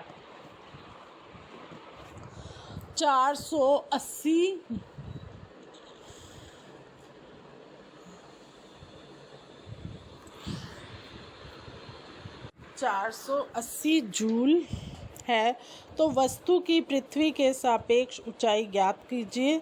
तो दिया गया परिकलन में सरलता के लिए g का मान 10 ms-2 लें। तो आप इसका हल कैसे करेंगे। वस्तु का द्रव्यमान है m = 12 kg और स्थितिज ऊर्जा है आपकी EP = 480 जूल। तो EP = mgh 480 जूल = 12 किलोग्राम गुना 10 ms-2 गुना h। तो h = 480 जूल बटा में 120 किलोग्राम ms-2 = 4m है। तो वस्तु 4 मीटर की ऊंचाई पर स्थित है। तो अब आप आगे देखेंगे 10.2.5 क्या ऊर्जा के विभिन्न रूप परस्पर परिवर्तनीय है। तो ऊर्जा का एक रूप से दूसरे रूप में रूपांतरण किया जा सकता है। प्रकृति में हमें ऊर्जा रूपांतरण के अनेक उदाहरण को देखने को मिलते हैं। अब ये क्रियाकलाप है आपका 10.3 13। इसमें क्या है, आपको एक छोटे समूह में बैठना है और प्रकृति में ऊर्जा रूपांतरण की विभिन्न विधियों पर आपने विचार करना है। और इसमें आपने कौन से ऐसे प्रश्नों पर जो है विषय पर विचार विमर्श करना है, वो है हरे पौधों द्वारा जो है वो भोजन किससे बनाया जाता है, प्रकाश संश्लेषण से। और उन्हें ऊर्जा कहाँ से मिलती है, सूर्य से। हम आपको इनके उत्तर साथ साथ बता रहे हैं। वायु एक स्थान से दूसरे स्थान पर क्यों बहती है, क्योंकि वायु जो है वो हमेशा गतिशील होती है। कोयला और पेट्रोलियम जैसे ईंधन कैसे बने हैं, अब ये देखो आपकी कोयला और पेट्रोलियम क्या है, हमारे जो वृक्ष वगैरह हैं जब नीचे दब जाते हैं तो हमें क्या है, बहुत सारे खनिज उनसे प्राप्त होते हैं। तो इस तरह से है। और जब ऊर्जा का रूपांतरण जल चक्र को बनाए रखता है तो कैसे होता है। तो अब एक और एक्टिविटी आप देखिए कि अनेक मानवीय क्रियाकलापों और हमारे द्वारा उपयोग किए गए जुगतों में ऊर्जा रूपांतरण सम्मिलित है। इस प्रकार से क्रियाकलापों और जुगतों की आपने एक सूची बनानी है। प्रत्येक क्रियाकलाप अथवा जुगत में आपने पहचान करनी है कि किस प्रकार से जो है ऊर्जा का रूपांतरण हो रहा है। तो अब यहाँ पर आप देखो ऊर्जा के संरक्षण के नियम।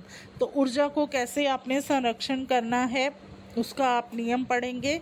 जैसे अब आपने देखा है क्रियाकलाप 10.13 और 14 में आपने क्या अध्ययन किया कि ऊर्जा जो है वो एक रूप से किस तरह से दूसरे रूप में परिवर्तित होती है। इस प्रक्रिया में निकाय की कुल ऊर्जा का क्या हुआ। ऊर्जा रूपांतरण की अवस्था में निकाय की कुल ऊर्जा अपरिवर्तित रहती है। इसे ही ऊर्जा संरक्षण का नियम कहते हैं। इस नियम के अनुसार क्या है, ऊर्जा जो है वो हमेशा एक रूप से दूसरे रूप में ही रूपांतरित होती है। ऊर्जा ना तो पैदा की जा सकती है और ना ही ऊर्जा को है वो जो आप उसको ख़त्म कर सकते हो। तो रूपांतरण के पहले एवं रूपांतरण के पश्चात जो है वो कुल ऊर्जा हमेशा क्या है, अचर रहती है। तो ऊर्जा संरक्षण का नियम प्रत्येक स्थिति और सभी प्रकार के रूपांतरणों में क्या है, मान्य है। जैसे आप एक आसान उदाहरण पर विचार करो।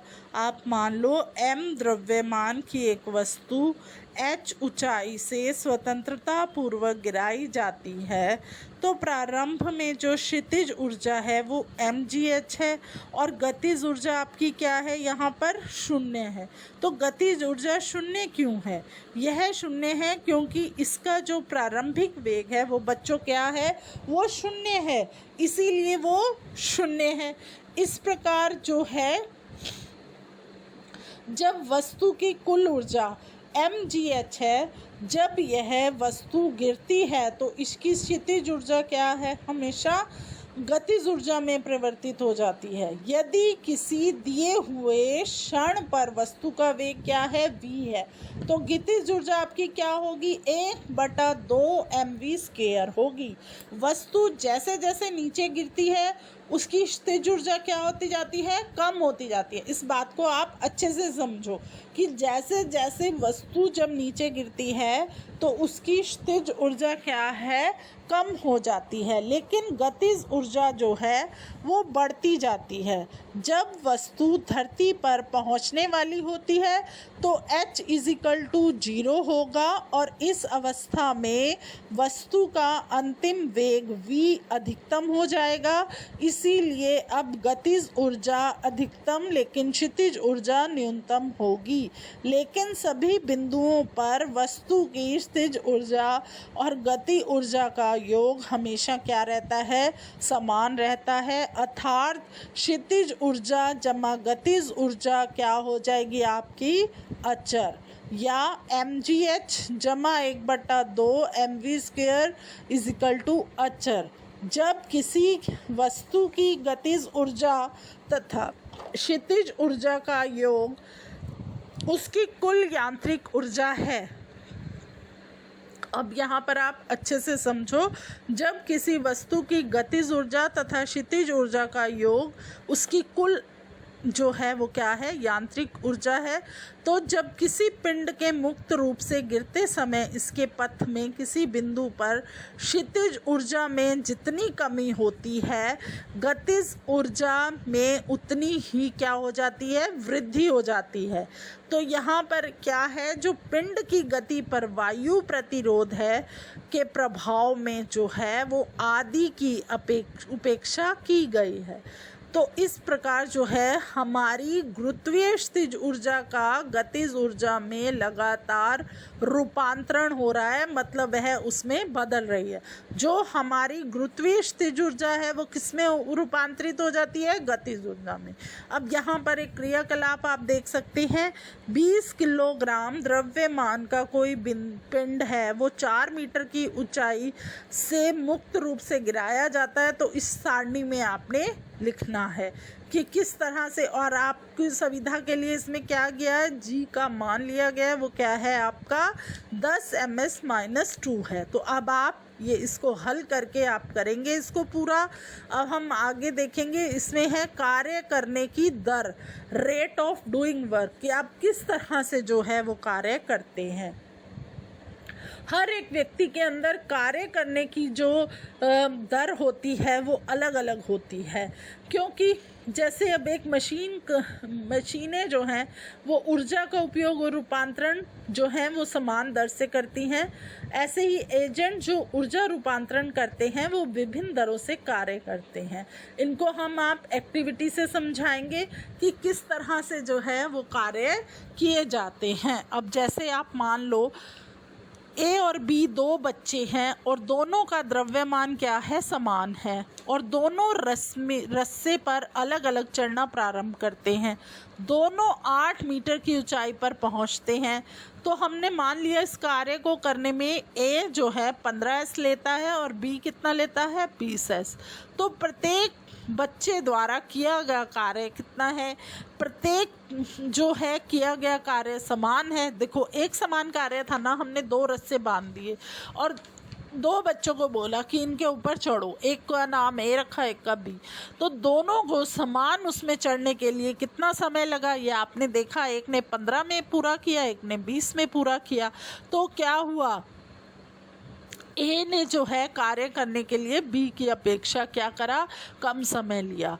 तो इसीलिए क्या है, किसी बच्चे में जो है समय का मान आप 1s में से अधिक कार्य में लग सकता है, किसी का उससे ज़्यादा लग सकता है। ऐसे आप जो है क्रियाकलाप से सीख सकते हैं कि किस तरह एक कार्य को 2 व्यक्तियों के द्वारा संपन्न करने पर हमेशा समय में क्या आता है, अंतर आता है। अब जैसे आप बहुत से टीवी शोज़ देखते हैं, उसमें क्या है, जैसे एक टीवी शो बहुत सारे आते हैं जो अब आप देखते हैं, उसमें क्या है कि टाइम दिया जाता है कि इतने टाइम में आप ये वाली एक्टिविटी को पूरा करो, तो वो कलाकार पूरा करते हैं। तो जिस कलाकार ने कम समय लिया होता है उस कलाकार को जो है विजयी घोषित कर दिया जाता है। तो समझ में आया ये कार्य की दर की जो रेशो है आप कैसे निकालते हो। अब जैसे एक ताकतवर व्यक्ति किसी दुर्बल व्यक्ति की अपेक्षा किसी दिए गए कार्य को अपेक्षाकृत कम समय में पूरा कर सकता है, और अधिक शक्तिशाली वाहन कम शक्तिशाली वाहन की अपेक्षा किसी यात्रा को कम समय में पूरी करा सकता है। हम मोटर बाइक तथा मोटर कार जैसी मशीनों की शक्ति के बारे में बात करते हैं। इन वाहनों के वर्गीकरण का आधार यह है कि ये कितनी तेजी से ऊर्जा परिवर्तन या कार्य करते हैं। किए गए कार्य की गति को शक्ति द्वारा मापा जाता है। शक्ति की परिभाषा इस प्रकार है, कार्य करने की दर या ऊर्जा रूपांतरण की दर को क्या कहा जाता है, शक्ति कहा जाता है। यदि कोई अभिकर्ता T समय में W कार्य करता है तो शक्ति का मान होगा शक्ति इजिकल टू कार्य बटा समय, या P इजिकल टू W बटा T। तो शक्ति का मात्रक वाट है और इसका प्रतीक W है। यह मात्रक जो है जेम्स वाट 1736 से 1819 के समान में निर्दिष्ट किया गया है। 1 वाट उस अभिकर्ता की शक्ति है जो 1 सेकंड में 1 जूल कार्य करता है। और यह भी कहा जाता है कि यदि ऊर्जा के उपयोग की दर 1 J/-1 हो तो शक्ति 1 वाट होगी। तो 1 वाट का क्या बच्चों यहाँ पर फॉर्मूला है? 1 वाट = 1 जूल बटा सेकंड या 1 W बराबर में 1 J/-1। हम ऊर्जा स्थानांतरण की उच्च दरों को किलोवाट में व्यक्त करते हैं। तो 1 किलोवाट किसके बराबर होता है? 1000 वाट के। तो 1 किलोवाट = 1000 वाट या 1000 J/-1। तो किसी भी अभिकर्ता की शक्ति जो है वो समय के साथ बदलती है और इसका अर्थ क्या होता है कि अभिकर्ता जो है वो विभिन्न समय अंतरालों में विभिन्न दरों से कार्य कर सकता है।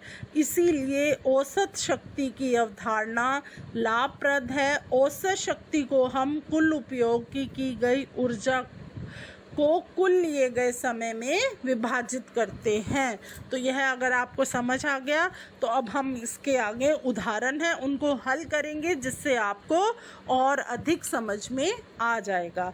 जैसे अब उदाहरण देखिए आप 10.7 2 लड़कियां जिनमें से प्रत्येक का भार 400 N है एक रस्से पर 8 मीटर की ऊंचाई पर चढ़ती हैं। हम एक लड़की का नाम A रखते हैं और दूसरी का B।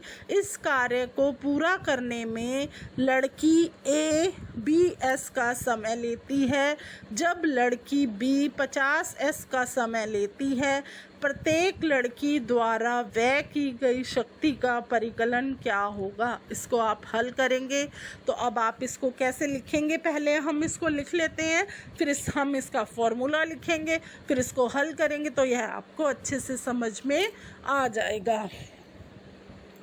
तो लड़की A द्वारा व्यय की गई शक्ति, लड़की का भार mg = 400 N। फिर आप क्या लिखेंगे? विस्थापन ऊंचाई h = 8 m लिया गया समय t = 20s। तो समीकरण 10.8 से शक्ति P द्वारा किया गया कार्य बटा लिया गया समय। तो यह आपका क्या आ जाएगा? mgh बटा t। तो यह इसको आप कैसे लिखेंगे? 400 N गुना 8 M तो बटे में 20s। तो यह क्या आ गया? 160 W। तो लड़की B द्वारा व्यय की गई शक्ति, लड़की का भार mg = 400 N, विस्थापन ऊंचाई 4 = 8 M, लिया गया समय t = 50s। तो शक्ति क्या आएगी आपकी? P = mgh बटा t। तो ये क्या हो गया? 400 N गुना 8 M बटा 50s। तो यह आ गया आपका 64 W। तो लड़की A द्वारा व्यय की गई शक्ति 160 W है तथा लड़की B द्वारा व्यय की गई शक्ति 64 W है।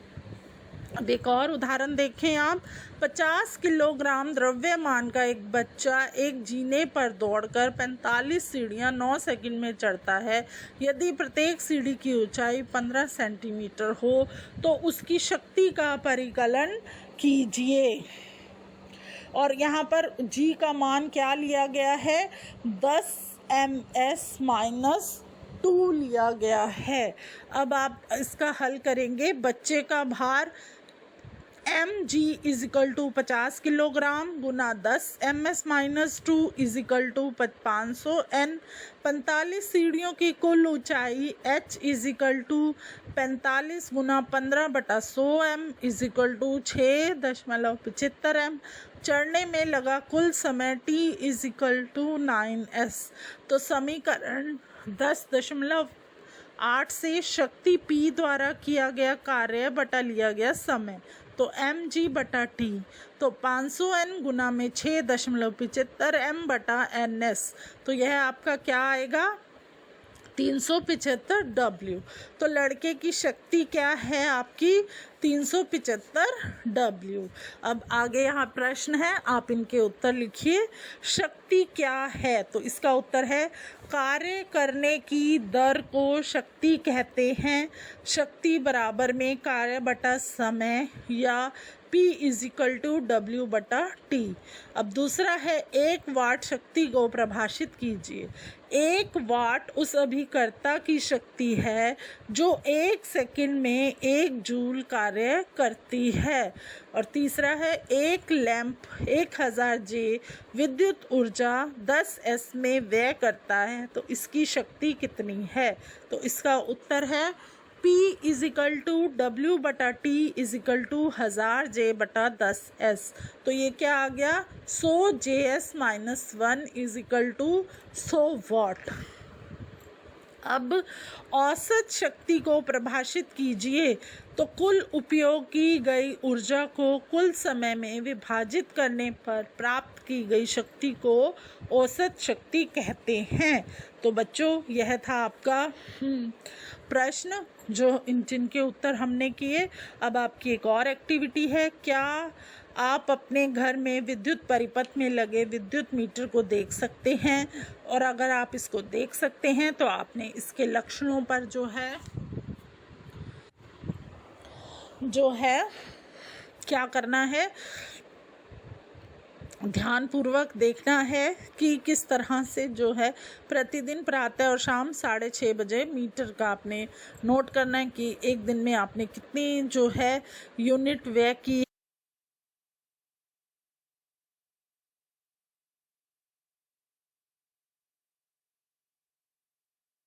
है, और रात के समय आपने कितनी यूनिट व्यय की है, और इन सबको आपने लिखना है और फिर इनके आंकड़े पर निष्कर्ष निकालना है और अपने प्रेक्षण की तुलना पर विद्युत के मासिक बिल में दिए गए विवरण से इनको देखना है और किन्हीं विशेष विद्युत उपकरणों द्वारा जो व्यय होने वाली विद्युत ऊर्जा का आंकलन भी करना है।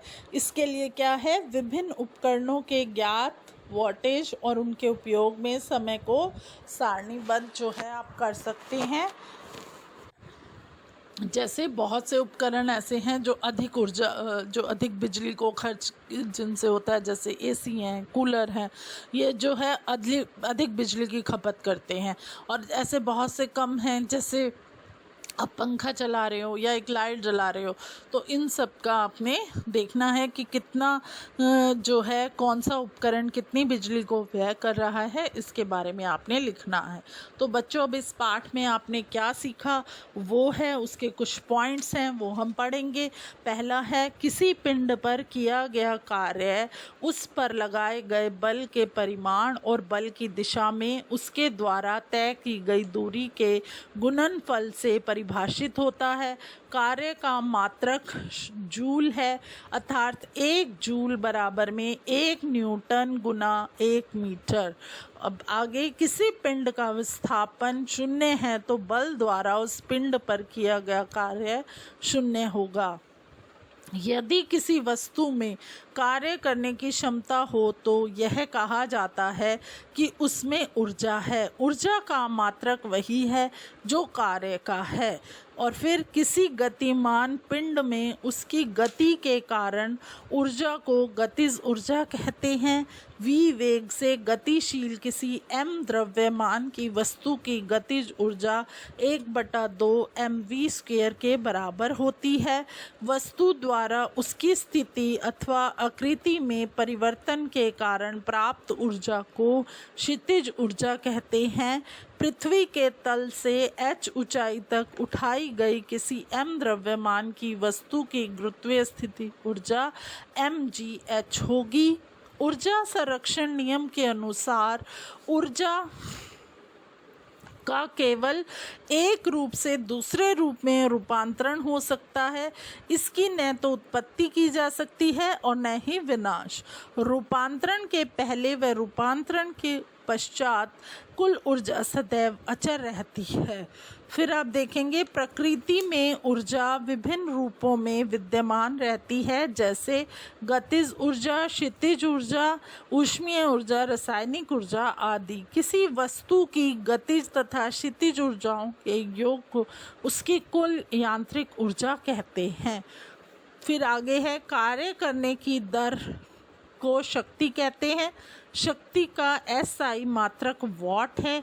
1 what is equal to 1 J/S। तो आपने इस पाठ में यह सब सीखा है। अब यह पाठ हमारा यहाँ पर ख़त्म होता है, पर हम अब इसका प्रश्न अभ्यास करेंगे। तो पहला प्रश्न है हमारा, निम्न सूचीबद्ध क्रियाकलापों को ध्यान से देखिए। अपने कार्य शब्द की व्याख्या के आधार पर तर्क दीजिए कि इनमें कार्य हो रहा है अथवा नहीं। तो पहला है, सुमा एक तालाब में तैर रही है। तो आप इसका उत्तर लिखें, हाँ, सुमा पानी को पीछे की ओर धकेल कर कार्य कर रही है। अब दूसरा इसमें देखें, एक गधे ने अपनी पीठ पर बोझा उठा रखा है।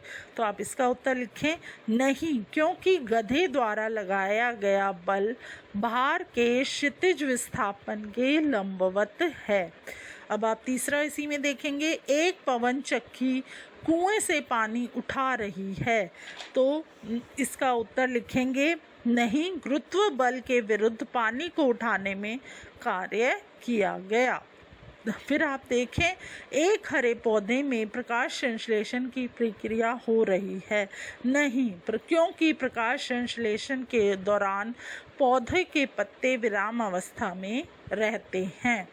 अब आप आगे देखें, एक इंजन ट्रेन को खींच रहा है। इसका उत्तर लिखें, हाँ, इंजन गाड़ी को खींचने का कार्य कर रहा है। दोनों लगाए गए बल और विस्थापन एक ही दिशा में हैं।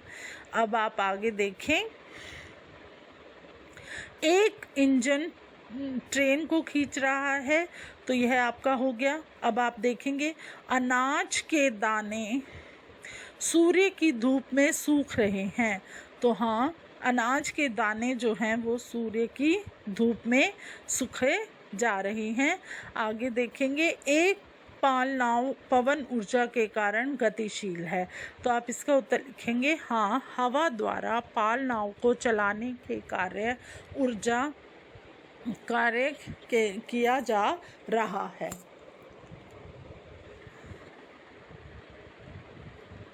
अब आप प्रश्न 2 देखें, एक पिंड को धरती से किसी कोण पर फेंका जाता है। यह एक वक्र पथ पर चलता है और वापस धरती पर आ गिरता है। पिंड के पथ के प्रारंभिक तथा अंतिम बिंदु एक ही क्षितिज रेखा पर स्थित हैं। पिंड पर गुरुत्वीय बल द्वारा कितना कार्य किया गया? इसका उत्तर लिखें, 0, क्योंकि वस्तु का विस्थापन क्षितिज दिशा में है, जबकि गुरुत्वीय बल ऊर्ध्वाधर दिशा में नीचे की ओर लग रहा है। प्रश्न 3, एक बैटरी बल्ब जलाती है। इस प्रक्रम में होने वाले ऊर्जा परिवर्तनों का वर्णन कीजिए। तो आप इसका उत्तर लिखेंगे, पहले बैटरी रासायनिक ऊर्जा को विद्युत ऊर्जा में रूपांतरित करती है, फिर बल्ब विद्युत ऊर्जा को ऊष्मा तथा प्रकाश में परिवर्तित करता है। अब आप फिर प्रश्न 4 देखें, 20 किलोग्राम द्रव्यमान पर लगने वाला कोई बल इसके वेग को 5 ms-1 से 2 ms-1 में परिवर्तित कर देता है। बल द्वारा किए गए कार्य का परिकलन कीजिए। तो आप इसका उत्तर लिखेंगे m is equal to 20 kg, u is equal to 5 ms-1, v is equal to 2 ms-1। किया गया कार्य बराबर में गतिज ऊर्जा में परिवर्तन या W is equal to 1/2 mv² minus 1/2 mvu² है। 1/2 m ब्रैकेट में v² माइनस u² बराबर में 1/2 गुना में 20 गुना 2 का स्क्वायर माइनस 5 का स्क्वायर ब्रैकेट बंद। तो ये आपका क्या हो जाएगा 10 गुना ब्रैकेट में 4 माइनस 25 बराबर में 10 माइनस 10 गुना 21। तो यह आ जाएगा आपका माइनस 210 J। ऋणात्मक चिन्ह बल के मंदन की प्रवृत्ति को बताता है। अब आप प्रश्न 5 देखें। 10 किलोग्राम द्रव्यमान का एक पिंड जो है मेज पर A बिंदु पर रखा है, इसे B बिंदु तक लाया जाता है। यदि A तथा B को मिलाने वाली रेखा क्षैतिज है तो पिंड पर गुरुत्व बल द्वारा किया गया कार्य कितना होगा? अपने उत्तर की व्याख्या कीजिए। तो A B विस्थापन क्षैतिज है, गुरुत्व बल ऊर्ध्वाधर नीचे की ओर लगाता है, अतः बल विस्थापन के लंबवत लगता है। W is equal to Fs cos 90 degree is equal to 0। मुक्त रूप से गिरते एक पिंड की स्थितिज ऊर्जा लगातार कम होती जाती है। क्या यह ऊर्जा संरक्षण नियम का उल्लंघन करती है? कारण बताइए। नहीं, यह ऊर्जा संरक्षण नियम का उल्लंघन नहीं करती है। स्थितिज ऊर्जा में हानि उतनी ही मात्रा में वस्तु की गतिज ऊर्जा के रूप में प्रतीत होती है। अब आप प्रश्न 7 देखें। जब आप साइकिल चलाते हैं तो कौन कौन से ऊर्जा रूपांतरण होते हैं?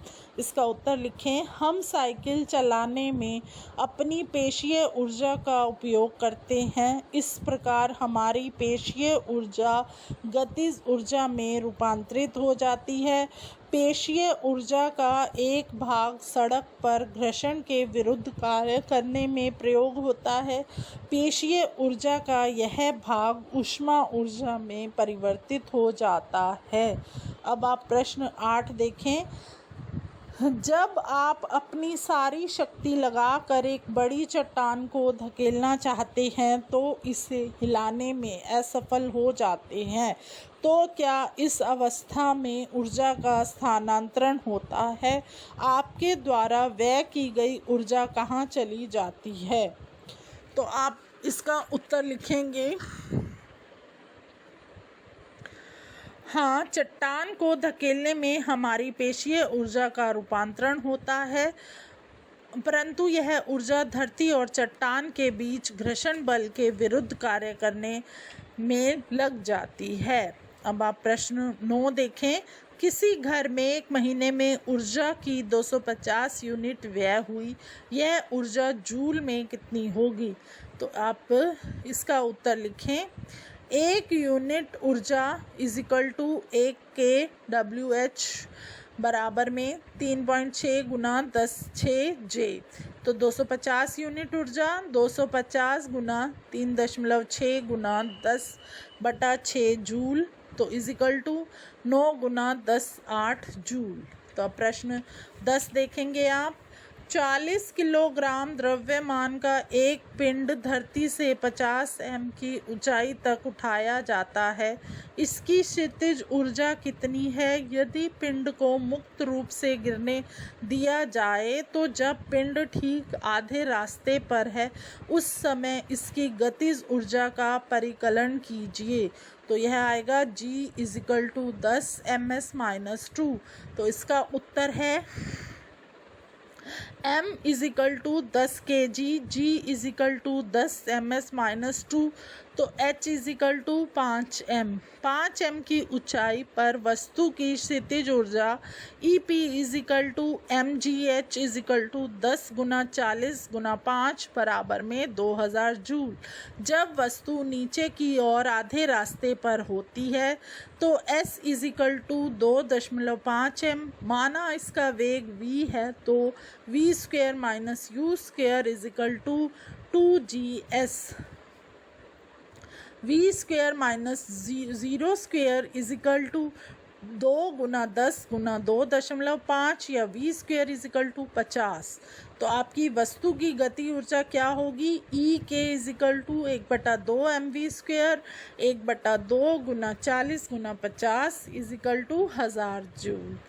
तो अब आप प्रश्न 11 देखें। पृथ्वी के चारों ओर घूमते हुए किसी उपग्रह पर गुरुत्व बल द्वारा कितना कार्य किया जाएगा? अपने उत्तर को तर्कसंगत बनाइए। तो इसका उत्तर है 0। जब उपग्रह पृथ्वी के चारों ओर घूमता है गुरुत्वीय बल इसके टेंजेंट की दिशा में होती है, इस प्रकार बल विस्थापन के लंबवत लगता है, अतः उपग्रह पर किया गया कार्य 0 है। अब आप प्रश्न 12 देखें। क्या किसी पिंड पर लगने वाले किसी भी बल की अनुपस्थिति में इसका विस्थापन हो सकता है? सोचिए, इस प्रश्न के बारे में अपने मित्रों तथा अध्यापकों से विचार विमर्श कीजिए। हाँ, उदाहरण के लिए वर्षा की बूंद पृथ्वी पर गिरती है जबकि उस पर लगने वाला नेट बल 0 है। अब आप प्रश्न 13 देखें। कोई मनुष्य भूसे की एक गट्ठर को अपने सिर पर 30 मिनट तक रखे रहता है और थक जाता है, क्या उसने कुछ कार्य किया या नहीं? अपने उत्तर को तर्कसंगत बनाइए। अब आप इसका उत्तर लिखें। नहीं, भूसे का गट्ठर स्थिर है अर्थात विस्थापन 0 है, अतः आपका किया गया कार्य क्या है? 0 है। अब प्रश्न 14। एक विद्युत हीटर की घोषित शक्ति 1500 वॉट है, 10 घंटे में यह कितनी ऊर्जा उपयोग करेगा? तो आप इसका उत्तर लिखें। P is equal to 1500 W, T is equal to 10H। तो ऊर्जा उपयोग की गई P गुना T बराबर में 15,000 वॉट गुना 10H। तो यह क्या आएगा? 1500/1000 kW गुना 1H। तो यह हो जाएगा 1.5 kWh। तो आप अब 15वां प्रश्न देखेंगे। जब हम किसी सरल लोलक के गोलक को एक और ले जाकर छोड़ते हैं तो यह दोलन करने लगता है। इसमें होने वाले ऊर्जा परिवर्तनों की चर्चा करते हुए ऊर्जा संरक्षण के नियम को स्पष्ट कीजिए। गोलक कुछ समय पश्चात विराम अवस्था में क्यों आ जाता है? अंततः इसकी ऊर्जा का क्या होता है? क्या यह ऊर्जा संरक्षण नियम का उल्लंघन है? तो आप इसका उत्तर लिखें। सरल लोलक में एक धातु की गोली है जो एक धागे द्वारा निश्चित बिंदु से बांधी हुई है। जैसे ही गोली को A सिरे से विस्थापित किया जाता है यह स्थिर ऊर्जा प्राप्त कर लेती है। जैसे ही इसे विराम अवस्था से छोड़ा जाता है इसकी गतिज ऊर्जा में वृद्धि शुरू हो जाती है। मध्य स्थिति में C पर ऊर्जा आंशिक क्षितिज तथा आंशिक गतिज होती है। B सिरे पर दोबारा ऊर्जा पूर्ण रूप से स्थिर बन जाती है। औसत स्थिति 0 पर ऊर्जा पूर्ण रूप से गतिज है। B सिरे पर दोबारा पूर्ण रूप से स्थितिज बन जाती है। कुल यांत्रिक ऊर्जा अचर है सभी बिंदुओं पर।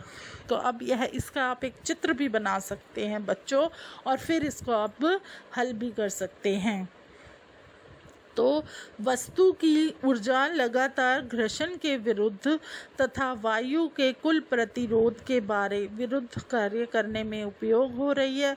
व्यय की गई ऊर्जा ऊष्मा में बदल जाती है। यहाँ ऊर्जा संरक्षण के नियम का उल्लंघन नहीं हुआ।